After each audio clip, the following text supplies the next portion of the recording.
এই ফিতনাটা এতটা কঠিন এবং ভয়াবহ হয়েছে, গতকাল তারা হঠাৎ করে কয়েকশো মানুষ বাইতুল মোকাররমে জমায়েত হয়ে গন্ডগোল করেছে। আজকে আমি যখন রওনা হয়েছি হঠাৎ শুনি লালবাগে শাহী মসজিদে 100 মানুষ সেখানে গিয়ে দাওয়াত তাবলীগের কাজ করবে। তোমরা কোত্থেকে এসছো? নানা জায়গা থেকে লোকজন জড়ো হয়ে একটা মসজিদে ঢুকে তাদের পরিকল্পিত একটা ষড়যন্ত্র এবং গন্ডগোল লাগানোর চেষ্টা তারা করতেছে।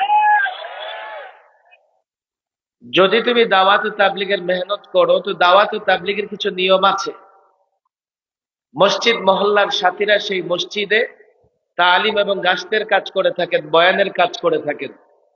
যদি অন্য কোনো মসজিদে গিয়ে আপনি দাওয়াত তাবলীগের কাজ করতে চান তো এটা আবার কাকরাইল থেকে রুখ দেওয়া লাগে, অনুমতি নিয়ে কোন মসজিদে যাওয়া লাগে। কোন ধরনের অনুমতি ছাড়া নানা জায়গা থেকে 100 লোক জমায়েত হয়ে কোন মসজিদে গিয়ে হট্টগোল করা, এটা কখনোই সঠিক তাবলীগ হতে পারে না। সোহরাওয়ার্দী উদ্যানে ওলামায়ে কেরাম বক্তৃতা করেছেন, আমিও বক্তৃতা করেছি। এখানে আপনারাও হাজার হাজার আলেম এবং দাওয়াত ও তাবলীগের সাথেও এখানে আছেন। আমি একটা কথা প্রায় বলি, দিল্লির সাদ সাহেব যদি চান যে এই বিশৃঙ্খলা অবস্থা না থাকুক, উনি যদি মনে করেন দাওয়াত ও তাবলীগ কাজ সঠিকভাবে চলো, যদি এটা মনে করেন যে দাওয়াত ও তাবলীগের কাজ সঠিকভাবে চলো এবং শুধুমাত্র একটা সিদ্ধান্ত নেন, তো 1 মিনিটের মধ্যে দাওয়াত ও তাবলীগের সমস্ত গন্ডগোল শেষ হয়ে যাবে। কিভাবে? ওনার অনুসারীরা মনে করেন দাওয়াত ও তাবলীগের জন্য আমির লাগবে। ঠিক আছে, আমির লাগবে। তোমাদের সাদ সাহেবকে তোমরা বলো যে আপনার ইমারত যেহেতু গোটা বিশ্বের ওলামায়ে কেরাম মানতে রাজি নয়, কেননা আপনি অসংখ্য ভুল করেছেন, আপনার ভুলের সীমা নাই, আপনি ইমারত ছেড়ে দিয়ে আলমী শুরা দাওয়াত ও তাবলীগের সঙ্গে জড়িত যারা গোটা পৃথিবীর ওলামায়ে কেরাম তাদের হাতে দায়িত্ব দেন, তারা একজন আমির নিয়োগ করবেন। এই ঘোষণা দেওয়ার পরে গোটা পৃথিবীতে কোথাও আর গন্ডগোল থাকবে না। ব্যাপারটা এমন, বিচার মানি তালগাছ আমার, কথা ঠিক না বেঠিক? ওরা চায় যে গন্ডগোল মিটে যাক, কিন্তু পদের লোভ ছাড়তে চায় না।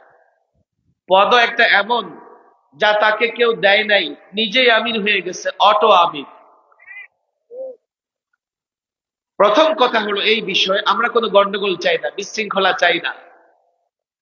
তারা গিয়ে লালবাগ শাহী মসজিদে ঢুকেছে, তো মুসল্লিরা একেবারে নম্র ভদ্রতার সঙ্গে তাদের পথ দেখিয়ে দিয়েছে যে দেখো, দাওয়াত ও তাবলীগের নিজাম এটা না যে তোমরা নানা মহল্লা থেকে কিছু লোকজন জড়ো করে মসজিদে এসে তালিম দিবা। এটার একটা নিয়ম আছে, নিয়মের মধ্যে তোমরা আসনি। আর বাংলাদেশে আমরা ওলামাদের মাথা হাতে দাওয়াত ও তাবলীগের কাজ করব, সুতরাং তোমরা আসলে ফিতনা সৃষ্টি করতে আসছো, তোমরা বের হয়ে যাও। এটাই পদ্ধতি, কোনো গন্ডগোল নয়, মারামারি নয়।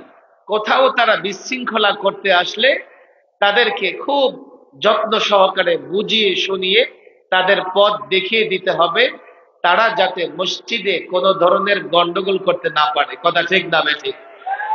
তারা বলে যে আমরা দিল্লির সাদ সাহেবকে মানি, তো বাংলাদেশের 10 লক্ষ আলেমকে মানো না। বাংলাদেশের থেকে দিল্লির ইমামের ইক্তেদা করো, অথচ বাংলাদেশে হাজারো আলেম তাদেরকে তোমরা মানতে পারো না। আমার ভয় হচ্ছে অদূর ভবিষ্যতে এটা এমন একটা ফিতনা হবে, এই ফিতনা যদি পরিকল্পিতভাবে মোকাবেলা না করতে পারি, তো এই যে বিগত ফ্যাসিস্ট সরকার যেভাবে কাকরাইল এবং টঙ্গীর ময়দানকে বিভক্ত করে গেছে, ভাগ করে দিয়ে গেছে, দেখা যাবে আগামীতে প্রত্যেকটা মসজিদ বিভক্ত হয়ে যাবে। আমি জানি না আপনাদের কষ্ট হচ্ছে কিনা, কথাগুলো একটু মনোযোগ দিয়ে শোনেন। হাসিনা সরকারের আমলে কাকরাইলে দুই গ্রুপ হয়ে ঝামেলা হলো, কাকরাইল পরিচালনায় মতানৈক্য হলো। কি করলেন? এক মন্ত্রী কাকরাইলকে ভাগ করে দিল। এরপরে টঙ্গীর ময়দানকেও ভাগ করে দিল। আমার দিকে তাকান, কোন মসজিদে যদি মসজিদ পরিচালনায় গন্ডগোল তৈরি হয়, কি করা উচিত? গন্ডগোল নিরসন করা উচিত না মসজিদ ভাগ করে দেওয়া উচিত? ফেসিস্ট ফেসিবাদীরা দাওয়াতুত তাবলীগের কাজকে নষ্ট করবার জন্য পরিকল্পিতভাবে কাকরাইলকে দু টুকরা করে দিয়েছে। আরে তোমাদের বিচার সালিশ কি বলে? যে 6 জন শুরা সদস্য কাকরাইল এবং ইজতেমা পরিচালনা করত, তারা বসে একটা সিদ্ধান্ত নিবে। তোমরা তো গণতন্ত্র পূজারী, যদি মনে করো অধিকাংশ যেদিকে সিদ্ধান্ত সেদিকে যাবে, এই 6 জনের মধ্যে 4 জন হচ্ছে আলেমদের পক্ষে, তাহলে সিদ্ধান্ত তো আলেমদের পক্ষে যাওয়া উচিত। 2 জন আলেমদের বিরুদ্ধে, ওই 2 জনকে কি করলাম? মসজিদ ভাগ করে দিলাম।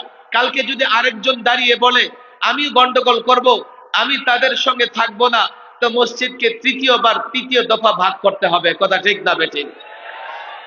পরিষ্কার বলি, ফেসিবাদীরা যা করে গেছে তা সঠিক করে নাই। মসজিদ পরিচালনায় গন্ডগোল হলে মসজিদ ভাগ করা যায় না, মাদ্রাসা পরিচালনায় গন্ডগোল হলে মাদ্রাসা ভাগ করা যায় না, দেশ পরিচালনায় গন্ডগোল হলে দেশ ভাগ করা যাবে না। সুতরাং কাকরাইল একটাই থাকবে, ওলামাদের নেতৃত্বে কাকরাইল চলবে। ইজতেমা 2 দফা হবে বটে, ওলামাদের নেতৃত্বে হবে।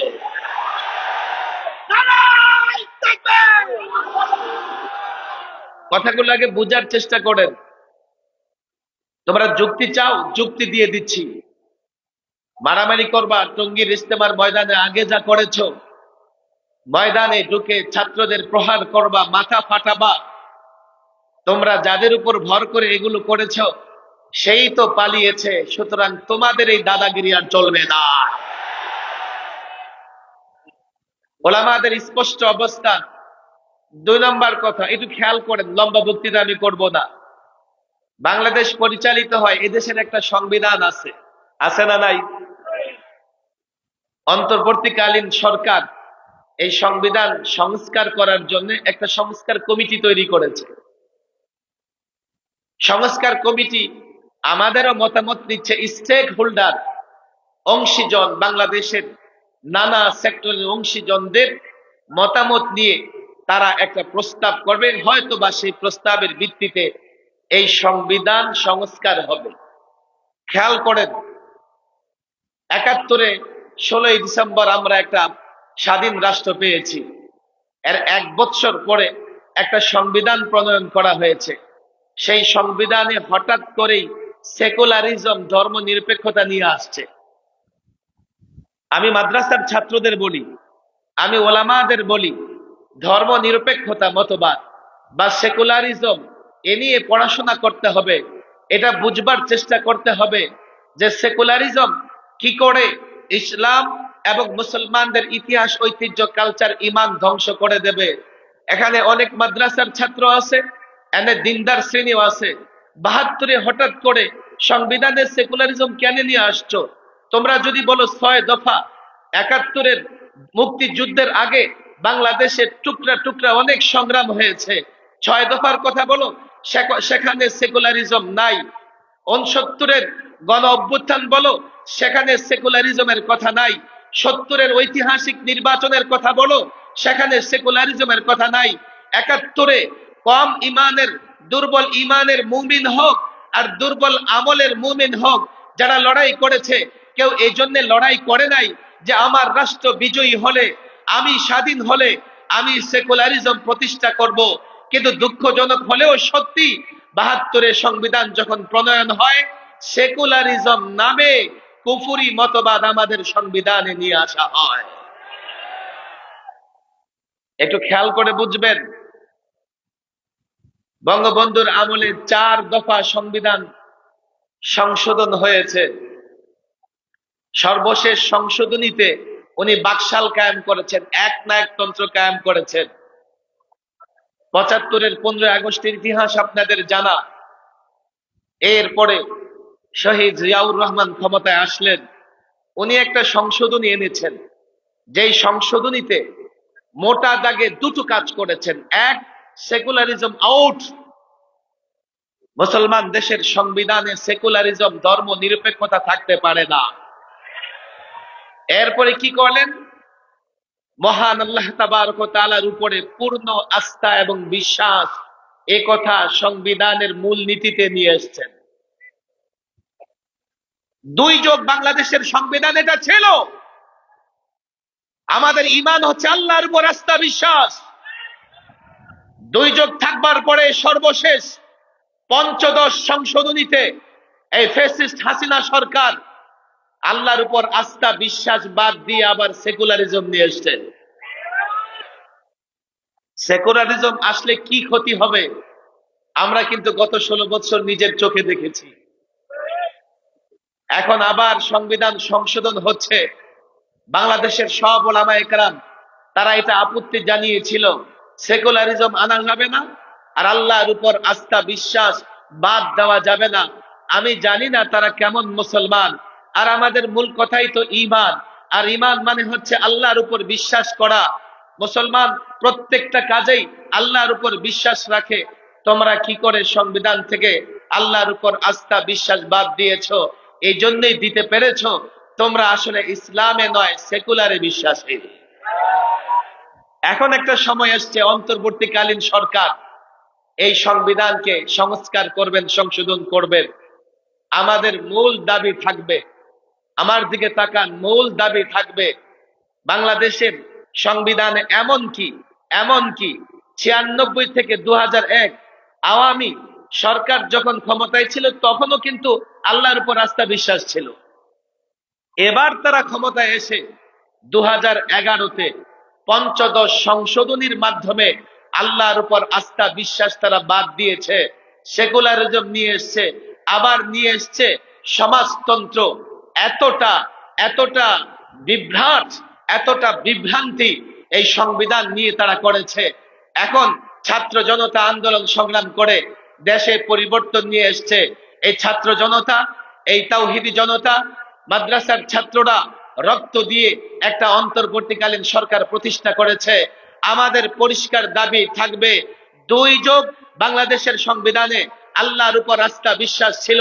এদেশের মানুষ ধর্ম নিরপেক্ষতায় বিশ্বাস করে না।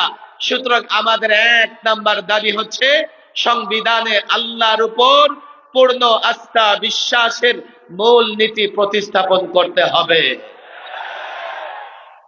যদি আপনারা না বুঝেন, আমরা যখন এই দাবি উঠাবো আপনারা আমাদের সঙ্গ দিতে পারবেন না, বলবেন সেকুলার প্রতিষ্ঠা হলে ক্ষতি কি? এক্সাম্পল আছে তুরস্ক, কামাল আতাতুর্কের তুরস্ক। কামাল আতাতুর্ক তুরস্কে যখন সেকুলারিজম প্রতিষ্ঠা করলেন, হিজাব বন্ধ, দাড়ি রাখা যাবে না, কোরআন পড়া যাবে না, লোকেরা গর্তের ভিতরে লুকিয়ে কোরআন পড়েছে। তুরস্কের বর্ণমালাগুলো আরবি বর্ণমালার সঙ্গে অনেকটা মিল ছিল।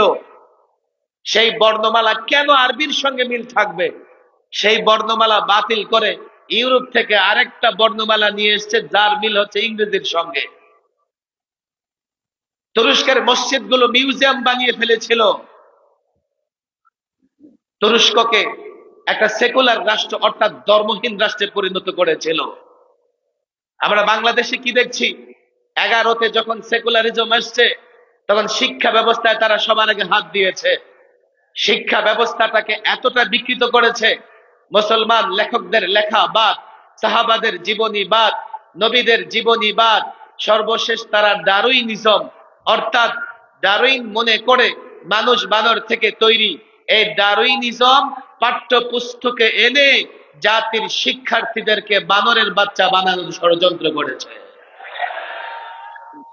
আমি বলি, দেখো, আমরা আদম সন্তান, আল্লাহ আমাদের মর্যাদা দিয়েছেন। তোমরা দেখো, কারণ তোমাদের জন্ম ড্রেনে, পার্কে, নর্দমায়। তোমরা তালাশ করে দেখো তোমাদের জন্মের পেছনে বানরের অবদান আছে না নাই। এরপরে নিয়ে এসছে ট্রান্সজেন্ডার। কি মনে মনে ভাবলেই নারী পুরুষ, পুরুষ নারী। আরে নারী পুরুষের সম্পর্ক মনের সঙ্গে না তো জন্মের সঙ্গে। সেকুলার স্টেট কায়েম করবার জন্য সর্বপ্রথম তারা শিক্ষা ব্যবস্থায় হাত দিয়েছে। সেকুলার স্টেট প্রতিষ্ঠা করবার জন্য এক একটা পদক্ষেপ এমন নিয়েছে, তারা সেকুলারিজমের রাজনীতি করবে, অথচ ঢাকা ইউনিভার্সিটি সহ নানা জায়গায় ধর্মের রাজনীতি করতে পারবে না, ইসলামের রাজনীতি করতে পারবে না। আলেম ওলামা ছাত্র জনতাকে বুঝতে হবে, কোনোভাবেই সেকুলারিজম বাংলাদেশের সংবিধানে থাকতে পারে না। এটা এদেশের মানুষের বিশ্বাস পরিপন্থী, এটা এদেশের মানুষের চাহিদার পরিপন্থী, এটা এদেশের মানুষের সংস্কৃতির পরিপন্থী, এটা এদেশের মানুষের আমলের পরিপন্থী। আমাদের দ্বিতীয় দাবি থাকবে, আমাদের দেশের সংবিধানে সেকুলারিজম থাকতে পারবে না। অনেক কথা, অনেক ব্যথাও আছে। আমি এই প্রজন্মের যুবকদের বলি, দেখো, তোমরা একটা ক্র্যাকডাউন দেখেছো, একটা পতন দেখেছো, একটা ভয়াবহ পতন তোমরা দেখেছো। 53 বছরের বাংলাদেশে অনেক পরিবর্তন, ক্ষমতার পালাবদল হয়েছে, কিন্তু কোন শাসককে ক্ষমতা ছেড়ে পালাতে হয় নাই। তিনি কেন পালিয়েছেন? অথচ ওনার একজন আছে, লোকেরা বলে কাউয়া, পালাবো না। এত দাম্ভিক, এত অহংকারী তারা ছিল। আমরা এক একটা ইস্যু নিয়ে আন্দোলন করেছি, বারবার বুঝাবার চেষ্টা করেছি, দেখো আমাদের কোন রাজনৈতিক ইস্যু নেই এখানে, কিন্তু এতটা দাম্ভিক আর এতটা অহংকারী, আমাদের যে কোনো কথাকেই তারা উড়িয়ে দিত, মানতে প্রস্তুত ছিল না। ফলে পতন হয়েছে এমন, 53 বছরে কারো এইভাবে পতন হয় নাই। গত 16 বছরে সবচাইতে বেশি জুলুম করেছে আলেমদের উপরে। আমি এখনো অসুস্থ, লম্বা সময় বয়ান করতে পারি না। কেন জানেন? 21, 22, 23, এছাড়া 13, 14, এর আগে আল্লামা মুফতি আমিন রহিমাহুল্লাহ যখন ছিলেন 11-তে, 3 মেয়াদে লম্বা সময় আমি সরকারি মেহমানখানায় ছিলাম। এবার 21, 22, 23-এর একটা অংশ রিমান্ডেই ছিলাম, কমপক্ষে 1.25 মাস। রিমান্ডে গায়ের কাপড় ছাড়া আর কিচ্ছু রাখতে দিত না, খালি ফ্লোরে। গায়ের কাপড়ে তো আপনি ঘুমাতে পারবেন না। যে বোতল দিয়ে পানি পান করতাম, সেই বোতলটা মাথার নিচে দিয়ে 1.25 মাস ঘুমিয়েছি। আর মাঝে মধ্যে দেখেছি এই বোতলের রেখাগুলো মাথার মধ্যে বসে গেছে। জুলুম করেছ আলেমদের উপরে। যাত্রাবাড়ির এক মাদ্রাসার ছাত্র, নাম তার খায়রুল ইসলাম, হাই সিকিউরিটিতে গিয়ে আমাদের বলতেছে, হুজুর, এই যাত্রাবাড়ি থানার ওসি বা এসি হবে, আমাকে গ্রেফতার করে আমার বুকে পাড়া দিয়ে বলতেছে, তোর আল্লাহ কোথায়? অনেক আলেমকে শারীরিক টর্চার করেছে। চট্টগ্রামে অনেক মাদ্রাসার ছাত্রের এতটা করুণ পরিণতি হয়েছিল, তাদের হাতের নখগুলো প্লাস দিয়ে টেনে টেনে উঠিয়ে ফেলা হয়েছে। আলেমদের জেলে বন্দি করে তাদের মনে প্রশান্তি আসে নাই। জেলের ভেতরে ফাঁসির ছেলে এক এক আলেমকে 24 ঘন্টা তালাবদ্ধ করে রাখত। আলেমদের পরিবার থেকে বিচ্ছিন্ন করে দেওয়া হয়েছিল এক এক আলেমকে। জেলখানার ভেতরেও ন্যূনতম আমাদের কোনো অধিকার তারা রক্ষা করে নাই। তারা চেয়েছে আমরা জনগণের সামনে কথা বলি, জনগণ আমাদের কথা শুনে উদ্বুদ্ধ হয়, তো এই আলেমদেরকে জনগণ থেকে বিচ্ছিন্ন করে দাও। জেলখানা আইসোলেট করে দিয়েছিল, 24 ঘন্টা তালাবদ্ধ করে রাখতো। আর শেষ রাতে এক এক আলেমের কামরা থেকে কান্নার আওয়াজ ভেসে আসতো। কেউ দাঁড়িয়ে কেরাত করতেছে, কান্না করতেছে, কেউ রুকুতে পড়ে কান্নায় আসে, কেউ সেজদায় কান্নায় পড়ে আসে। আমি জেলে থাকা অবস্থায় বাবাকে হারিয়েছি, আমি তো প্যারোলে বের হতে পেরেছি। মাওলানা ফখরুল ইসলাম, তার ছেলে মারা গেছে, জেলখানার ভেতরে তাকে সংবাদটাও দেওয়া হয় নাই। টর্চার করেছ আলেমদের উপরে, মনে করেছ আলেম জনবিচ্ছিন্ন হয়ে যাবে, কিন্তু আলেম জনবিচ্ছিন্ন হলেও কোন একজন আলেমকে আল্লাহ থেকে বিচ্ছিন্ন করতে পারো নাই। টর্চার করেছ আলেমদের উপর, তোমাদের পরিণতি হয়েছে আরেকটা কাজ তোমরা সফলভাবে করেছো, সেটা হচ্ছে দুর্নীতি।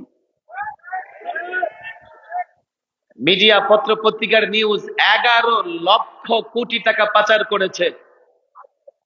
এরপরে কি 18,35,000 কোটি ঋণ করে গেছে বাংলাদেশের জন্য। আজকে যেই শিশু জন্ম নেবে তার মাথার উপরে ঋণের বোঝা কমপক্ষে 1.5 লক্ষ টাকা। অনেক করেছো, পরিণতি তোমাদের জাতি দেখতেছে। মনে করে চট করে ঢুকে যাবা, চট করে ঢুকার চেষ্টা করলে জাতি আবার চট করে তোমাদেরকে খাঁচায় বন্দি করে ফেলবে। কথা অনেক, ব্যথাও অনেক। রাষ্ট্রের পাহারাদারি করতেছে ওলামায়ে কেরাম, ছাত্র জনতা। বলা হতো যে এই মৌলবী টুপি দাড়িওয়ালারা যদি কখনো ক্ষমতা পায়, হিন্দু নিরাপদ থাকবে না, সংখ্যালঘু নিরাপদ থাকবে না, বৌদ্ধ খ্রিস্টান নিরাপদ থাকবে না। 5ই আগস্টে একটা উত্তেজনাপূর্ণ পরিস্থিতিতে, বিশৃঙ্খল পরিস্থিতিতে টুপি দাড়িওয়ালারা প্রত্যেকটা সংখ্যালঘুর উপাসনালয়গুলো নিরাপত্তার বলয়ে, নিরাপত্তার চাদরে ঢেকে রেখেছিল। এর প্রমাণ এটাই, আলেম ওলামাদের হাতে সংখ্যালঘুরাও নিরাপদ। কথা ঠিক না বেঠিক?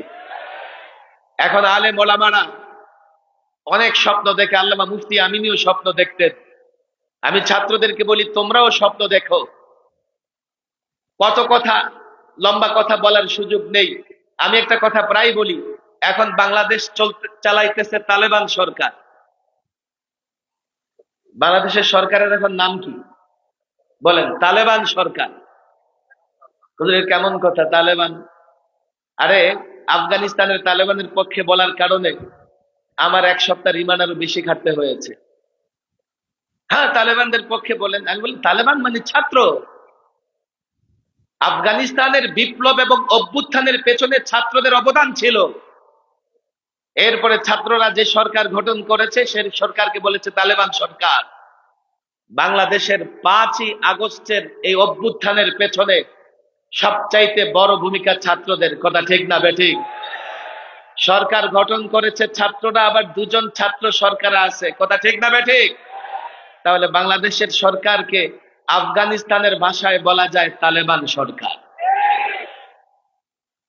তালেবান মানে ছাত্র। বলবে না না, ওই তালেবান তো জঙ্গি সন্ত্রাসী। হ্যাঁ, একটা সময় আমেরিকাও এই কথা বলেছে। যখন আমেরিকা নেটোকে জোতা পেটা করে বের করে দিয়েছে, এখন তারাই বলেন না না না, তালেবান সন্ত্রাসী জঙ্গি না। ইতিহাস দীর্ঘ। বাংলাদেশের তালেবান বাংলাদেশের জনতার কাছে আমার আবেদন হচ্ছে, রাষ্ট্র পরিবর্তনের জন্য 5ই আগস্টে অভ্যুত্থান হয়েছে। 5ই আগস্টে পরিবর্তনের মাধ্যমে ছাত্র জনতার একটা সরকার এখন রাষ্ট্র পরিচালনা করছে। তাদের কাছে অনেক দাবি। আমি তাদের বলেছি, আমরা তাবলিগ সমস্যার সমাধান চাই। আমরা চাই সংবিধান সংশোধন করে সেকুলারিজম বাদ দিয়ে তোমরা আবার আল্লাহর উপর আস্থা বিশ্বাস ফিরিয়ে নিয়ে আসো। আমরা আরেকটা জিনিস চাই, যে দলই নির্বাচনের আগে ইশতেহার ঘোষণা করে সেই দলের নেতা নেত্রী একটা কথা স্পষ্ট বলে, কি আমরা ক্ষমতায় গেলে কোরআন সুন্নাহর বিরুদ্ধে কিছু করব না। তাহলে এদেশের প্রত্যেকটা দল এ কথায় একমত, ক্ষমতায় গেলে তারা কোরআন সুন্নাহর বিরুদ্ধে কিছু করবে না। যেই কথার উপরে সব দল একমত, সেই কথা শুধু নির্বাচনের ইশতেহারে নয়, সংবিধানেও এই কথা নিয়ে আসতে হবে, কোরআন সুন্নাহ বিরোধী কোনো কিছু গ্রহণযোগ্য হবে না।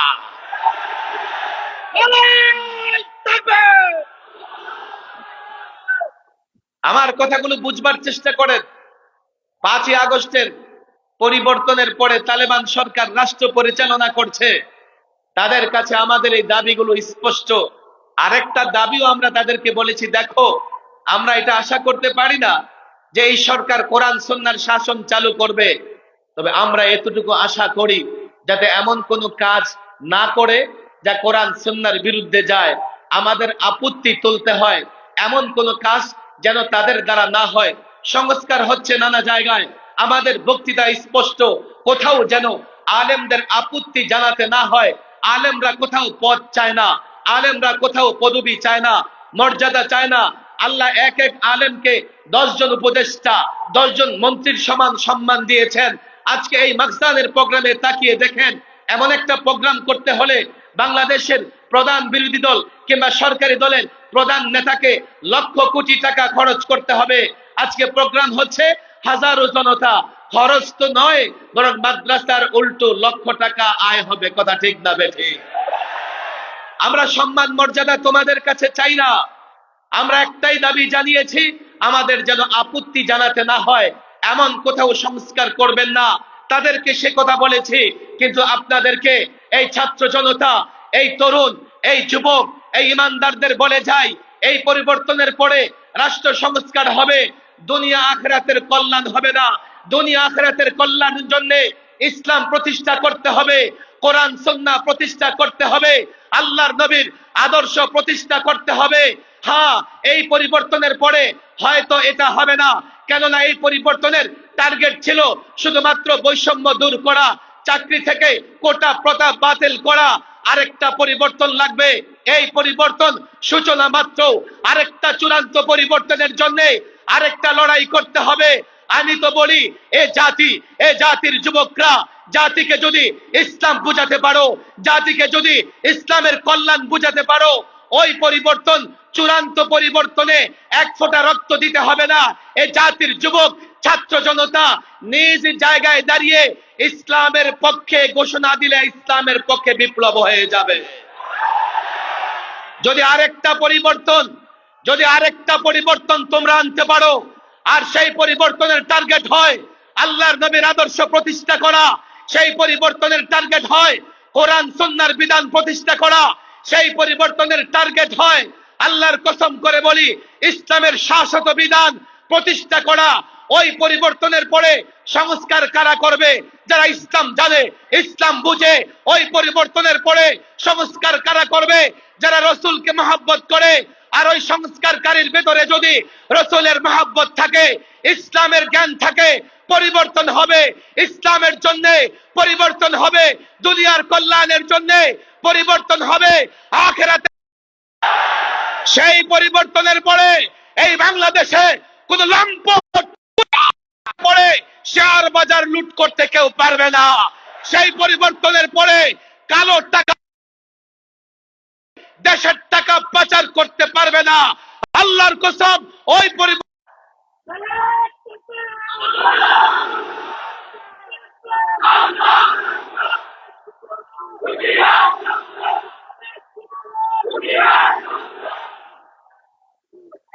কথা বুঝবার চেষ্টা করেন। ভয় আর ভীতি নাই, এগুলো ছিল 16 বছর।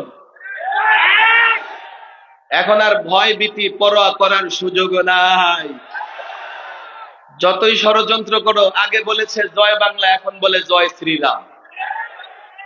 চিটাগাঙে আমার সেনাবাহিনীর সদস্যদের উপর তারা জয় শ্রীরাম স্লোগান দিয়ে আক্রমণ করেছে, পুলিশ সদস্যকে আহত করেছে, মুসলিম দোকানদারদের উপর ভাঙচুর এবং অত্যাচার করেছে।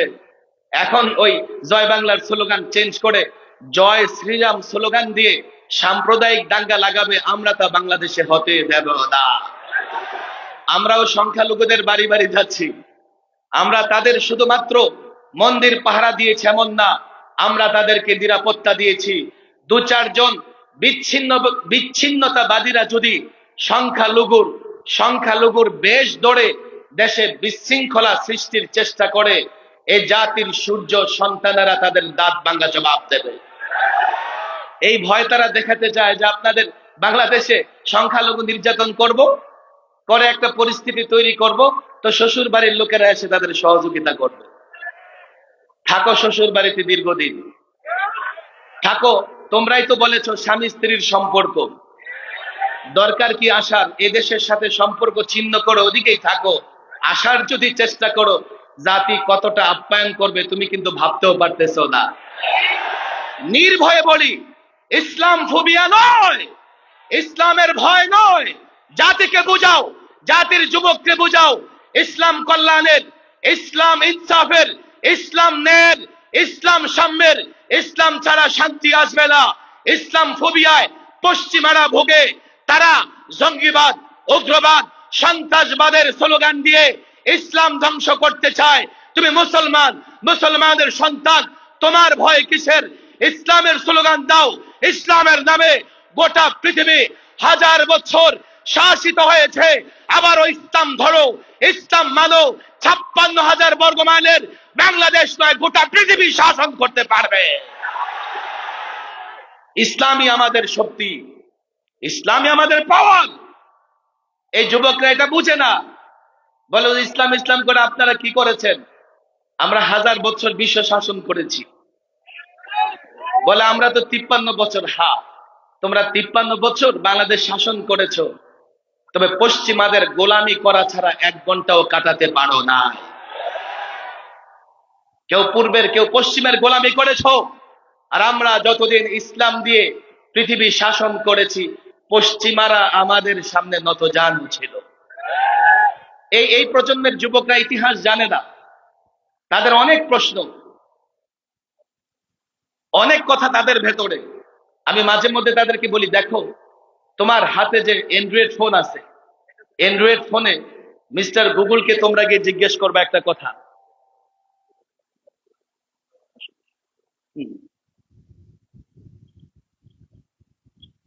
মিস্টার গুগলকে জিজ্ঞেস করো যে মুসলমান, তুমি তোমার অতীত ইতিহাস আমাকে শোনাও। মিস্টার গুগল বলবে, তুমি তো ওই মুসলমান, তোমার পূর্বপুরুষেরা, তোমার পূর্বপুরুষেরা স্পেন, ইউরোপ কমপক্ষে 782 বছর শাসন করেছে। মাঝে মধ্যে দেখবেন কসাই মুদি তার বাহিনী হুমকি দেয় মুসলমানদের, তারাও বাংলাদেশি, তারাও। আরে দিল্লিরা, শুধু দিল্লি নয়, ভারতবর্ষে 10 ভাগের নিচে মুসলমান, অথচ মোগলরা 400 বছর শাসন করেছে। তুমি যদি সংখ্যার বিবেচনায় এই কথা বলে থাকো, তাতেও এখনো 35 কোটি আছে, তুমি তারা বা কি করে? অনেক ব্যথা ভাই, অনেক কথা, লম্বা বক্তৃতা আমি করবো না। দেখেন, 11তে নির্যাতনের আরো একটা বড় কারণ ছিল কি জানেন? আমাদের বারবার বলা হয়েছে নরেন্দ্র মোদীকে স্বাগত জানান। আর বলা কেন? সে রাষ্ট্রীয় অতিথি, একটা রাষ্ট্রের প্রধানমন্ত্রী, তাকে স্বাগত জানাবেন না? আমি বলেছি, দেখো আমি তাকে স্বাগত জানাতে পারবো না।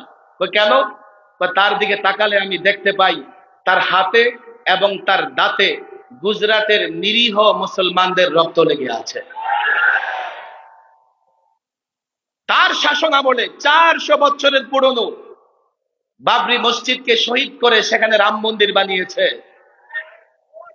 তার শাসন আমলে 2 মুসলিম নারী ফ্রিজে গরুর গোশত রাখবার কারণে ধর্ষণের শিকার হয়েছে। আমরা দেখেছি ভারতের মুসলিম নারীরা আন্দোলন করতেছে, তারা হিজাব পরে কলেজে, ইউনিভার্সিটিতে যেতে চায়। আমরা দেখেছি মাইকে আজান বন্ধ, খোলা জায়গায় নামাজ পড়া যায় না। এমন একজন উগ্র শাসককে বাংলাদেশের শান্তিকামী জনতা স্বাগত জানাতে পারে না। আমরা কেন তাকে স্বাগত জানাবো? মাঝে মধ্যেই সে নানা রকমের হুমকি ধুমকি দিতে থাকে। আমাদের দেশের যারা প্রচলিত রাজনীতি করে, তাদের ভেতরে একটা ভয়, হুজুর কি বলেন, এই সেই পাওয়ার, রাষ্ট্র বড়, শেষ করে ফেলবে। আল্লামা মুফতি আমিন রহিমুল্লাহ বলতেন, বাংলাদেশে যদি কোনো সময় এই প্রতিবেশী রাষ্ট্রটা আগ্রাসন চালায়, তো এই বাংলাদেশটা তাদের জন্য ক্যান্সার হবে, ক্যান্সার। বাংলাদেশে আগ্রাসন চালালে ভারত টুকরা টুকরা হয়ে যাবে। ক্যান্সার হলে মানুষ বাঁচে না, বাংলাদেশে আগ্রাসন চালালে এই ভারত আর টিকে থাকবে না। কিসের ভয় পাও? কাকে ভয় পাও? 17 বছরের মোহাম্মদ বিন কাসেম, 17 বছরের মোহাম্মদ বিন কাসেম দিল্লিতে ইসলামের পতাকা উড্ডীন করেছে। আজকে তুমি বাংলাদেশের মাটিতে বসে ভয় পাও? পরিকল্পনা করো, সাহস রাখো। 56,000 বর্গ মাইলের বাংলাদেশ নয়, গোটা হিন্দুস্তান।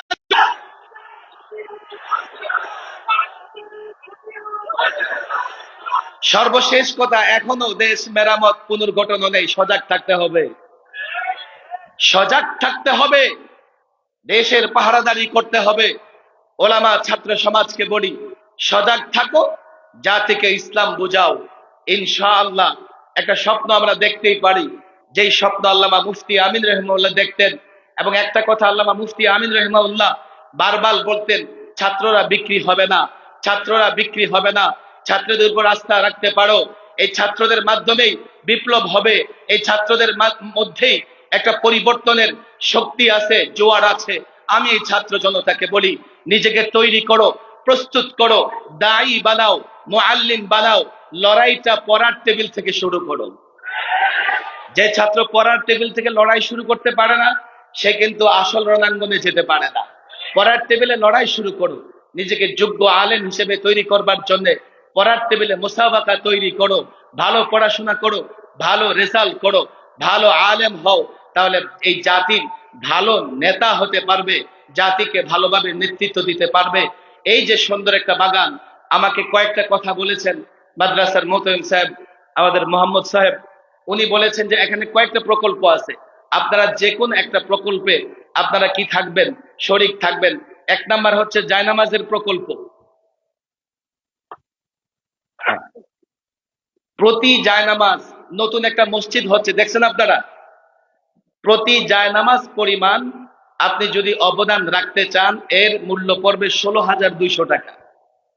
প্রতি স্কোয়ার ফিট যদি মনে করেন যে আমি 1 স্কোয়ার ফিট কি করব, মেরামত করব বা সংস্কার করব বা নির্মাণ করে দেব, এর দাম আসবে মাত্র 2,100 টাকা।